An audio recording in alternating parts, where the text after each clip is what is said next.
Assalamualaikum warahmatullahi wabarakatuh. Jumpa lagi teman. Untuk pertama-tama saya ucapkan banyak terima kasih buat Kang Dayat ya, sudah mengirimkan ceritanya. Dan seperti inilah cara saya membawakannya ya Kang. Mohon maaf kalau ada kekurangan. Dan sebelum kita masuk ke kisahnya Kang Dayat, yuk kita berdoa dulu ya.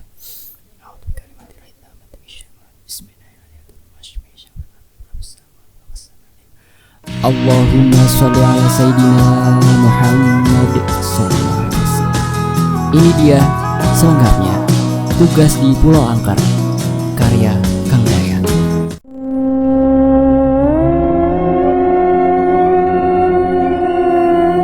Assalamualaikum, salam sejahtera buat kita semua. Kali ini Kang Dayat akan bercerita pengalamannya ketika sedang dinas piket di Mako, markas komando. Semoga teman-teman berkenan ya. Oke, kita mulai. Malam itu terasa dingin dan sepi menyelimuti gelapnya malam. Walau bukan malam Jumat, tapi aku merasa malam itu begitu wingit. Tak ada bulan, tak ada juga bintang menghiasi malam. Suasana seperti itu tentunya asik buat tidur di kamar dengan kasur dan bantal empuk. Namun saat itu tak berlaku bagiku, karena malam itu tepat reguku piket jaga Mako. Regu piket berjumlah 6 personil, terdiri dari 4 orang anggota, 1 orang kajaga, dan 1 orang perwira jaga. Aku dalam regu piket sebagai kajaganya. Dalam pelaksanaan piket sebagai kajaga, tentu berperan mengatur sistem jaganya, termasuk pembagian waktu patroli Mako bahkan istirahat secara bergantian. Waktu menunjukkan pukul 1 dini hari. Waktunya patroli Mako. Saat itu giliranku untuk patroli. Kali ini, aku ditemani oleh piket provos seniorku setingkat. Kami mulai berkeliling ke setiap sudut area Mako. Sepanjang jalan patroli, temanku terus bercerita banyak hal. Ya, lumayan supaya tidak terasa capek. Dan ujung-ujungnya cerita hal-hal mistis. Duh, cerita yang lain kenapa bang? Gak usah cerita ginian, ujarku padanya. Kenapa rupanya? Kau takut? Jawabnya dengan tawa kecilnya, seolah ia mengejekku. Parahnya lagi tangannya tunjuk sana tunjuk sini seakan-akan ia melihat keberadaannya makhluk-makhluk gaib. Tak boleh gitu bang, ntar mereka marah. Dan beneran, mereka datang gimana? Pungkasku dengan sedikit kesal mengingatkannya. Bukannya berhenti malah semakin panjang lebar, hingga kami sampai di sudut area Mako paling ujung. Di situ banyak semak atau rumput liarnya. Ada sebatang pohon nangka yang tumbuh kekar dengan cabang serta daunnya yang rimbun. Aku berhenti di bawah pohon nangka itu. Aku ambil rokok dari saku celanaku dan menghidupkan sebatang.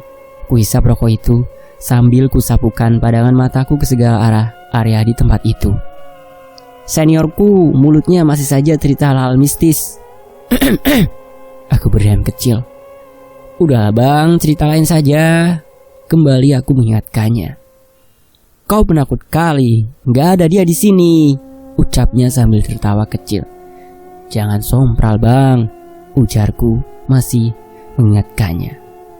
Kusak prup, tiba-tiba sebuah nangka dengan ukuran sedang jatuh tepat di samping seniorku dan nyaris menimpa bahu kanannya. Astaga, seniorku terkejut. Saat itu seniorku menghadap aku dan dia membelakangi pohon nangka itu sambil ngoceh. Krusak. Dan terdengar lagi suara daun nangka gresek dari pohon itu. Seniorku memandang ke atas pohon nangka di mana kami berdiri di bawahnya. Tupai itu ya, ujarnya padaku lalu ia kembali bercerita. Aku hanya diam tak merespon ceritanya, karena tatapan mataku terkunci ke arah pohon nangka di hadapanku. Aku seperti melihat sosok bayangan yang sedang merangkak turun dari atas pohon itu. Aku tak dapat melihat dengan jelas makhluk atau binatang apa itu karena minimnya pencahayaan. Namun aku bisa melihat bayangan itu seukuran tubuh orang dewasa. Sosok itu terus merangkak turun ke bawah hingga ke dahan yang paling bawah yang kira-kira tingginya 2 meter dari tanah, sangat dekat dengan kepala.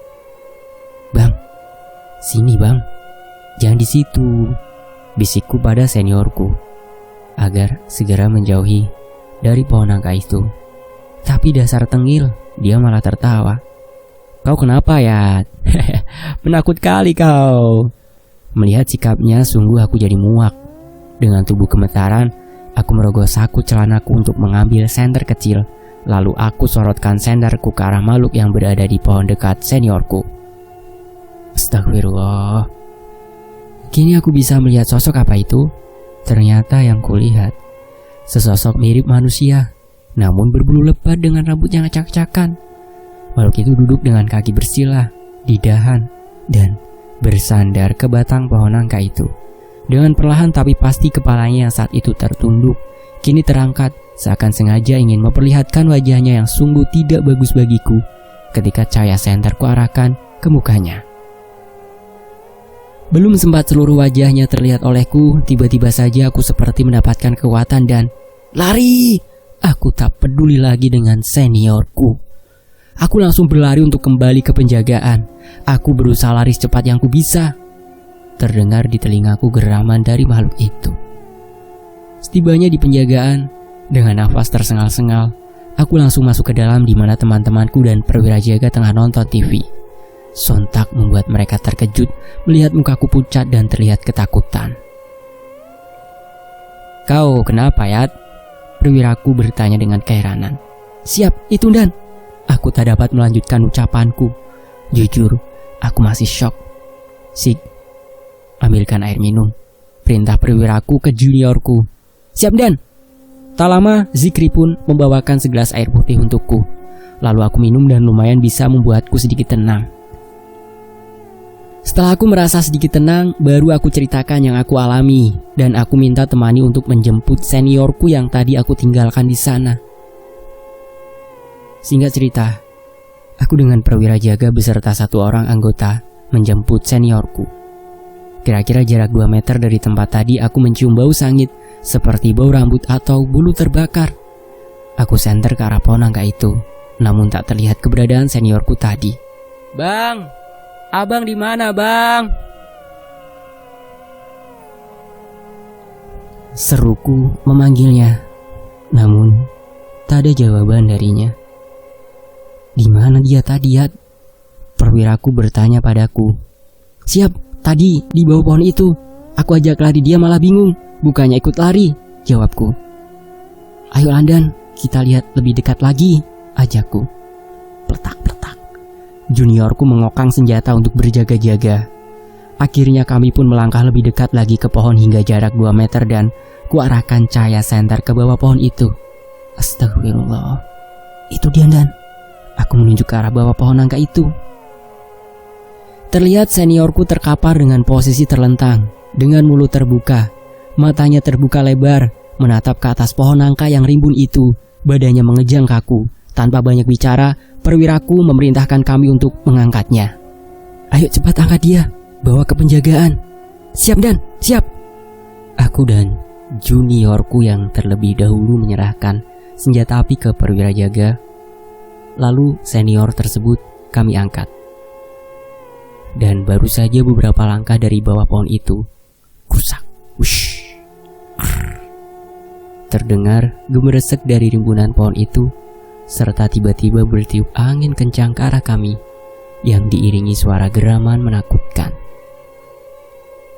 Jangan tengok ke belakang, terus jalan, perwira kami mengingatkan. Singkat cerita, kami pun tiba di penjagaan. Seniorku dibaringkan di ruang depan dengan dialas tikar. Kulihat perwira jagaku seperti menelpon seseorang. Entahlah siapa yang ditelepon jam segini. Aku hanya diam tak banyak bicara sambil nunggu seniorku yang belum sadarkan diri. Namun, kini kondisinya sudah terpejam dan tubuhnya tidak kaku lagi. Titit! Kudengar ada suara klakson mobil dan kulihat ada sinar lampu dari gerbang masuk. Yat, buka gerbang, ada Pak Ustadz datang. Perintah perwira jagaku. Siap Dan, jawabku. Lalu segera aku membuka gerbang dan menutup kembali setelah Pak Ustadz itu masuk. Singkat cerita, Pak Ustadz itu ngobatin seniorku dengan cara dibacakan ayat-ayat suci Al-Quran dan air doa yang diminumkan serta diusapkan ke muka senior itu. Setelah beberapa saat senior itu sadar, dan setelah sadar, beliau pun duduk, namun masih terlihat lemah dan bingung. Lalu Pak Ustadz berkata, "Pak, di sekitar kita ini ada hal lain yang hidup berdampingan dengan kita. Hendaknya kita mesti saling menghargai, jangan saling mengganggu," tutup kata Pak Ustadz itu. Lalu Pak Ustadz pun pamitan untuk pulang. Aku pun segera menuju gerbang untuk membukakan gerbang buat Pak Ustadz yang hendak pulang. Aku berlari kecil menuju gerbang karena memang sedikit jauh dari penjagaan ke gerbang. Setelah Pak Ustadz keluar, aku pun menutup kembali gerbang itu. Lalu aku berbalik hendak ke penjagaan. Begitu aku membalikkan badan, astagfirullah, di hadapanku kini sudah berdiri sosok tinggi besar hitam yang tadi kulihat di pohon nangka dengan mata menyorot tajam kepadaku. Dari mulutnya yang bergigi tajam dan panjang itu mengeluarkan suara geraman yang membuat tubuhku terasa lemas, bagai tak bertulang. Dan hampir saja aku terjatuh lemas. Dalam hatiku hanya berkata, "Bapak, Umi, tolongin Dayat." Entah kenapa yang ada dalam pikiranku saat itu hanya kedua orang tuaku yang sudah tiada. Dan tiba-tiba saja ada bayangan putih melesat cepat dari arah belakang penjagaan yang gelap itu. Dan tanpa aku sadari, telah berdiri sesosok perempuan dengan rambut panjang terurai membelakangiku. Seakan menghadang makhluk hitam itu untuk melindungiku. Terdengar di telingaku seperti ada bisikan, "Jangan takut, kan ada Suci." Saat itu aku tak sempat berpikir lagi atau bertanya, siapa Suci itu? Begitu sosok perempuan berambut panjang yang mengaku suci dan berbaju putih itu datang, makhluk tinggi besar hitam seperti ketakutan. Lalu, dengan suara geraman makhluk itu kabur, seperti terbang ke arah ujung area mako di mana pohon nangka itu berada.